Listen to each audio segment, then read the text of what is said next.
Hello students, आप सभी का SR success towards channel में स्वागत है।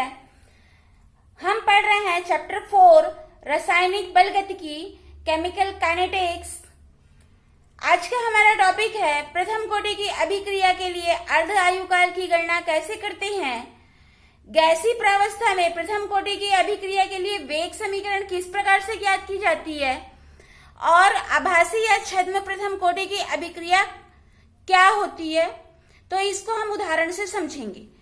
तो आज के टॉपिक को समझने के लिए मैं सीमा मैम के साथ वीडियो के अंत तक के बने रहिए और इसकी पिछली वीडियो यदि आपने नहीं देखी है तो डिस्क्रिप्शन में लिंक दी गई है, वहां से आप सभी वीडियो को देख सकते हैं ताकि आज के टॉपिक को समझने में आपको आसानी हो। तो चलिए आज की क्लास स्टार्ट करते हैं। तो प्रथम कोटि की अभिक्रिया के लिए अर्ध आयुकाल, पहले हम ये समझते हैं कि अर्ध आयुकाल किसे कहते हैं। किसी अभिक्रिया का अर्ध आयुकाल वह समय है जिसमें किसी अभिकारक का सांद्रण घटकर अपने प्रारंभिक सांद्रण का आधा रह जाता है, या किसी अभिक्रिया का अर्ध आयुकाल वह समय है जिसमें आधी अभिक्रिया पूर्ण हो जाती है। कहने का तात्पर्य यह है कि अर्ध आयुकाल एक समय है जो अभिक्रिया रासायनिक अभिक्रिया शुरू हो रही है, तो रासायनिक अभिक्रिया शुरू होने पर जो अभिकारक का जो सांद्रण लिया जाता है, मान लीजिए कि हमने 100 ग्राम अभिकारक लिया है और उसको 50% होने में यानी कि 50 ग्राम बचने में उसको कितना समय लगा, जिस समय पर वह 50 ग्राम में परिवर्तित हो जाएगा, मतलब वो 100 ग्राम से वो 50 ग्राम रह जाएगा, तो वह समय उसका अर्ध आयुकाल कहलाएगा।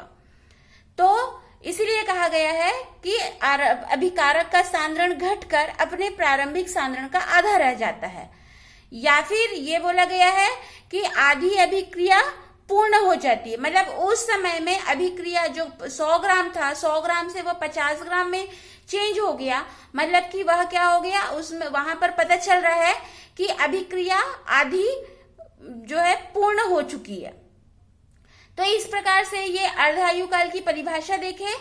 हमने पिछली वीडियो में प्रथम कोटि की अभिक्रिया के लिए समाकलित वेग समीकरण निकाले थे। यदि आपने वह नहीं पढ़ी है तो डिस्क्रिप्शन में लिंक दी गई है, वहां से आप देख लीजिए कि प्रथम कोटि की अभिक्रिया के लिए समाकलित वेग समीकरण कैसे निकाला गया है। तो प्रथम कोटि की अभिक्रिया के लिए जो समाकलित वेग समीकरण है K = 2.303/T log A/A-x। तो मान लेते हैं कि अभिकारक का प्रारंभिक सांद्रण A मोल प्रति लीटर है और समय है अर्ध आयुकाल पढ़ रहे हैं, तो अर्ध आयुकाल को हम T½ से प्रदर्शित करते हैं। अलग अलग कोटि की अभिक्रिया के लिए अर्ध आयुकाल का मान अभिलाक्षणिक गुण होता है। जैसे हमने देखा शून्य कोटि की अभिक्रिया में भी जो अर्ध आयुकाल है ये अभिलाक्षणिक गुण था, प्रथम कोटि की अभिक्रिया में भी। तो इस प्रकार से अलग अलग कोटि की अभिक्रिया के लिए अर्ध आयुकाल का मान अभिलाक्षणिक होता है। तो इसकी जो गणना है इसको हम देख रहे हैं। तो इसमें हमने अर्ध आयुकाल के लिए T½ लिया है।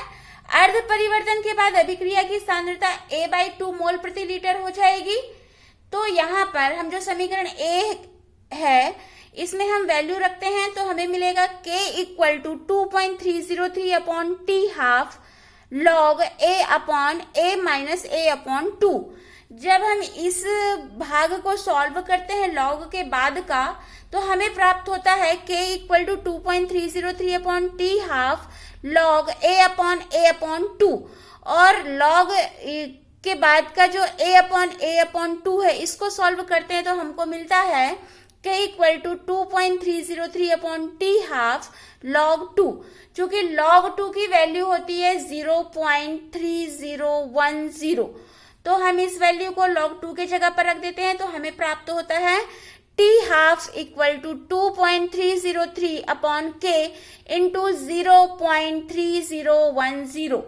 अब हम 2.303 को 0.3010 से इंटू कर देते हैं, तो हमें मिलता है T½ = 0.693/K, जो कि प्रथम कोटि की अभिक्रिया का अर्ध आयुकाल के लिए समीकरण है।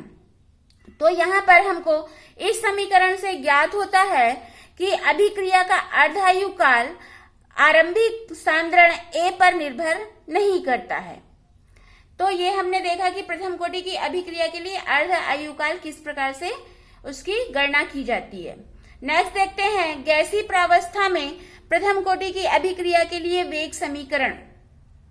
तो प्रथम कोटि की अभिक्रिया के लिए जो समीकरण देख रहे हैं वेग समीकरण, ये चूंकि बोला गया है गैसीय प्रावस्था में, तो मान लेते हैं कि प्रथम कोटि की गैसीय अभिक्रिया, मान लीजिए अभिकारक A जो गैस फॉर्म में है और इससे बन रहा है उत्पाद B जो गैस में रहेगा और प्लस उत्पाद C ये भी गैस फॉर्म में रहेगा। चूंकि गैसीय प्रावस्था में अभिक्रिया हो रही है तो इसका जो अभिकारक A है इसका आरंभिक दाब मान लेते हैं कि PI है और T समय के पश्चात इसका कुल दाब हो जाएगा PT।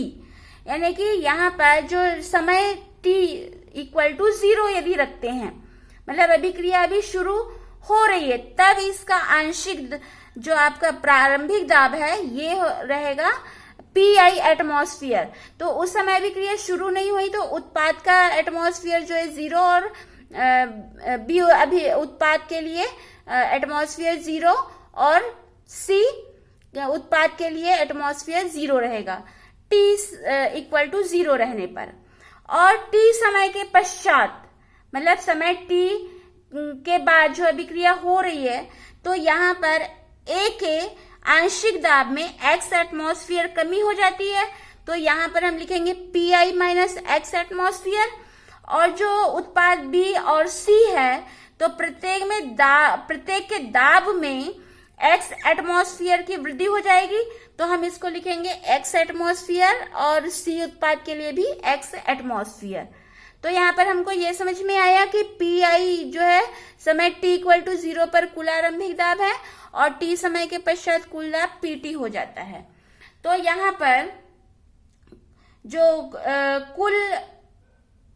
कुल यदि हम दाब देखते हैं तो PT इक्वल टू हम लिखते हैं PA plus PB plus PC। तो यहाँ पर PA की वैल्यू हमको पता है कि PI माइनस X, जो यहाँ पर अभिकारक A के लिए T समय के पश्चात, क्योंकि हमें ये इसको कुल दाब T समय के पश्चात निकाल रहे हैं, और PB की वैल्यू X है और जो PC है इसकी वैल्यू X है। जो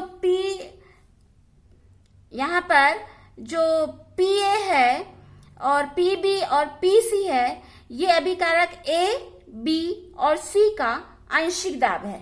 तो यहाँ पर हम वैल्यू को रख देते हैं। तो PA की वैल्यू PI माइनस PX और PB की वैल्यू X और PC की वैल्यू X। तो हम इसको सॉल्व करेंगे तो हमें मिलता है PT equal to PI plus X। यहाँ पर हम X की वैल्यू हम निकाल लेते हैं, तो X equal to PT minus PI। T समय के पश्चात A का आंशिक दाब होता है PA equal to PI minus X। क्योंकि हमने T समय के पश्चात A का जो दाब है इसको हमने PI माइनस X लिखा था, तो ये किसके लिए है? PA के लिए है। तो यहाँ पर हम X की वैल्यू हमको मिल गई है, तो हम X की वैल्यू इस समीकरण में रखेंगे तो हमें मिलेगा PA equal to PI minus PT minus PI। इसको हम सॉल्व करते हैं तो हमें मिलता है 2PI माइनस PT। चूंकि हमने प्रथम कोटि की अभिक्रिया के लिए वेग समीकरण निकाल चुके हैं, समाकलित वेग समीकरण, तो इसमें हम जो A होता है, यहाँ पर हम जैसे समीकरण 1 में देख रहे हैं ये प्रथम कोटि की अभिक्रिया निकाला है, तो यहाँ पर ये जो है अभिकारक और अभिकारक का प्रारंभिक सांद्रण है और ये T समय के पश्चात का सांद्रण है। तो यहाँ पर हम गैसीय प्रावस्था के लिए ले रहे हैं, तो इसका जो दाब है ये प्रारंभिक दाब जो है PI है और T समय के पश्चात दाब PA है। तो यहाँ पर हम वैल्यू रखेंगे, PA की वैल्यू रख देंगे तो हमें मिलेगा K equal to 2.303 upon T log PI upon 2 PI minus PT। ये जो हमने PA की वैल्यू यहाँ से निकाली थी उसको हम यहाँ पर PA के स्थान पर रख देंगे। तो इस तरीके से गैसीय प्रावस्था में प्रथम कोटि की अभिक्रिया के लिए वेग समीकरण ज्ञात किए। आगे देखते हैं आभासी या छद्म प्रथम कोटि की अभिक्रियाएं। अब आभासी या छद्म प्रथम कोटि की अभिक्रिया किसे कहते हैं, पहले हम इसको समझ लेते हैं। तो वह अभिक्रिया जिसकी अणु संख्यता 1 से अधिक हो किंतु अभिक्रिया की कोटि 1 हो, उसे आभासी या छद्म प्रथम कोटि अभिक्रिया कहते हैं।